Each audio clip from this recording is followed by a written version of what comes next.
దేవుని పరిశుద్ధ నామానికి మహిమ కలుగును గాక. ఈరోజు ఫోటోడే వాక్య సందేశంలోనికి మిమ్మల్ని అందరినీ ప్రేమపూర్వకంగా ఆహ్వానిస్తున్నాను. ఎలా ఉన్నారు? అంతా క్షేమంగా ఉన్నారు కదా? మీరు క్షేమంగా ఉండాలని, మీ హృదయాల్లో గొప్ప నిరీక్షణ నింపాలని, దినదినము ప్రభువుకి చేరువుగా జీవించాలని ఈ వాక్య సందేశాలు మీ వద్దకు తీసుకొస్తున్నాం. ప్రార్థనపూర్వకంగా విన్నాం. కీర్తన గ్రంథం 37వ కీర్తన 4వ వచనం చదువుకుందాం. దావీదు రాసిన 37వ కీర్తన 4వ వచనం చదువుకుందాం. యెహోవాను బట్టి సంతోషించుము, ఆయన నీ హృదయవాంఛలను తీర్చును. యెహోవాను బట్టి సంతోషించుము, ఆయన నీ హృదయవాంఛలు తీర్చును. సంతోష హృదయము ముఖము తేటనిచ్చును అని సామెతల గ్రంథంలో కనిపిస్తూ ఉంటుంది. యెహోవాను బట్టి సంతోషించుము, ఆయన నీ హృదయవాంఛలు తీర్చును. మన కోరిక ఏదైనప్పటికీ ఆయన తీర్చడానికి ఇష్టపడుతూ ఉన్నాడు. ఎప్పుడూనంటే దేవుని సన్నిధిలో మనం నిత్యము గడుపుతున్నప్పుడు, ఆయన సన్నిధిలో నిత్యము మనం కొనసాగుతున్నప్పుడు మన జీవితంలో ఆయన హృదయవాంఛలు తీరుస్తాడు. నీ కోరికను సిద్ధింపజేసి నీ ఆలోచన యావత్తు సఫలపరచునుగా కానీ కీర్తనకారుడు మాట్లాడతాడు. కాబట్టి మన జీవితంలో మన కోరిక, మన వాంఛ ఏదైనప్పటికీ ఆయన తీర్చాలంటే దేవుని సన్నిధిలో నిత్యము మనం అనుభవించినప్పుడు మన హృదయ వాంఛలు ఆయన తీరుస్తాడు. ఎందుకోసమనంటే మన జీవితాన్ని ఉన్నతంగా ఉంచాలని దేవుడు ఇష్టపడుతున్నాడు. మన హృదయ వాంఛలన్నింటినీ తీర్చాలని దేవుడు ఇష్టపడుతున్నాడు. నీ హృదయ వాంఛ ఏదైనప్పటికీ దేవునికి తెలియపరచు. కొన్నిసార్లు నీ ఆలోచనలు బట్టి, నీ తలంపులు బట్టి, కొన్నిసార్లు నీవేదైతే కోరుకుంటున్నావో అది పొందుకోలేకపోవచ్చు. కానీ దేవుని సన్నిధిలోకి వెళ్ళి మనం పరిపూర్ణంగా మన జీవితాన్ని అప్పగించుకొని ఆయన సన్నిధిలో యోగ్యకరంగా మనం జీవిస్తూ ఉన్నప్పుడు మన హృదయవాంఛలు తీరుస్తాడు ఆయన. దావీదుని ఎక్కడో గొర్రెల దొడ్లు ఉంటుండే దావీదుని ఎక్కడ తీసుకెళ్ళాడు? ఇశ్రాయేలు రాజుగా తీసుకెళ్ళాడు కదా. ఇశ్రాయేలు రాజుగానే అభిషేకించాడు దేవుడు. 40 సంవత్సరాలు అద్భుతంగా పరిపాలన చేశాడు. కారణం ఏంటి తెలిసిందా? దేవుని సన్నిధిలో నిత్యము సంతోషించే అనుభవం, దేవునితో నిత్యము గడిపే అనుభవం, దేవునితో అవినాభావ సంబంధం కలిగి ఆయన జీవించిన స్థితిని బట్టి గొర్రెల దొడ్లు ఉన్నటువంటి దావీదుని దేవుడు ఇశ్రాయేలు రాజుగా చేశాడు.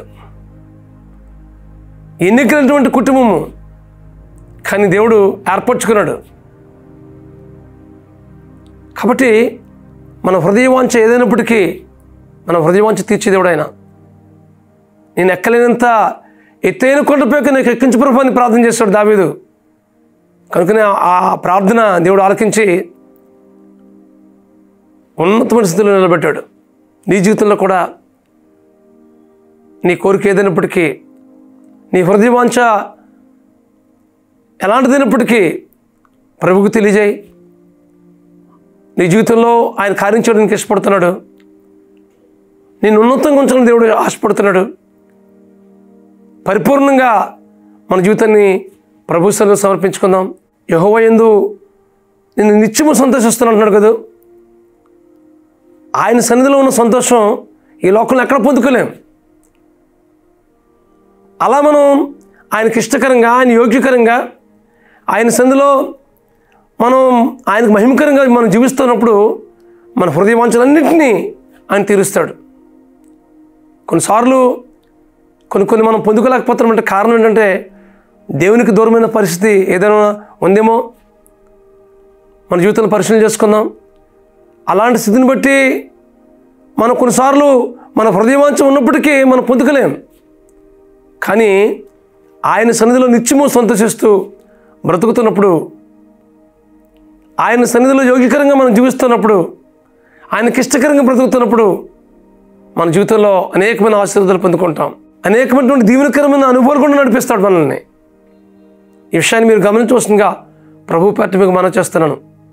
కాబట్టి మన హృదయవాంఛలు తీర్చాలన్నా, మన కోరికను సిద్ధింపజేయాలన్నా మనం చేయాల్సింది ఏంటంటే మన జీవితాన్ని పరిపూర్ణంగా దేవుని యొక్క అధికారానికి, ఆయన ఏలుబడికి, ఆయన చిత్తానికి మనం అప్పగించుకున్నట్లయితే ఆయన సన్నిధిలో నిత్యము మనం సంతోషించగలం.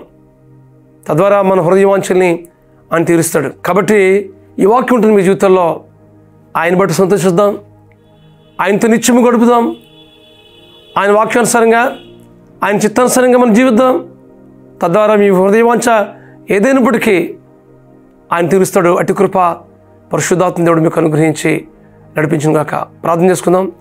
బ్రహ్మస్వరూపుడా, మహాకృపగల మా తండ్రి, మా ప్రియుల జీవితాల్లో ఇదిగో ప్రభా మీ చిత్తానుసారమైనటువంటి ఆలోచనలు ప్రభా, వారి జీవితాల్లో ఏదైతే కలిగి ఉన్నారో ప్రభా, వాటన్నింటినీ మీరు తీర్చవలసిందిగా ప్రార్థిస్తున్నాం ప్రభా.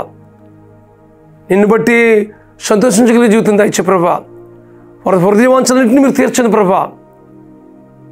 వారి కొరకును సిద్ధింపజేయండి ప్రభా. వారి జీవితంలో గొప్ప కార్యాలు జరిగించండి ప్రభా.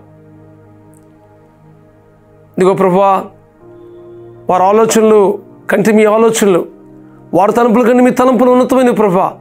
మీ ఉన్నతమైన ఆలోచనలు, తలంపులు గుండా వీరు నడిపించి వారి ప్రతి ఆలోచనలు మీరు సఫలపరిచి మీ నామాన్ని వీరి జీవితం ద్వారా మహిమ పొందమని ప్రార్థిస్తూ మీ కృపగల హస్తానికి అప్పగించుకుంటూ సమస్త మహిమ, ఘనత, ప్రభావాలు మీరే పొందుకునమని మన ప్రభువును మా రక్షకుడునైనా యేసుక్రీస్తు ప్రభు వారి అత్యున్నతమైన నామంలో ఈ ప్రార్థన అతిమికుల దుబ్రతమని ప్రార్థించుకుంటున్నాం తండ్రి.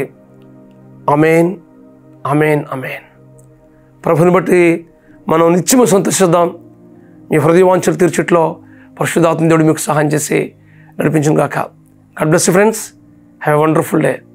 దేవుడు మీ నిత్యము తోడుండి నడిపించును గాక. God bless you.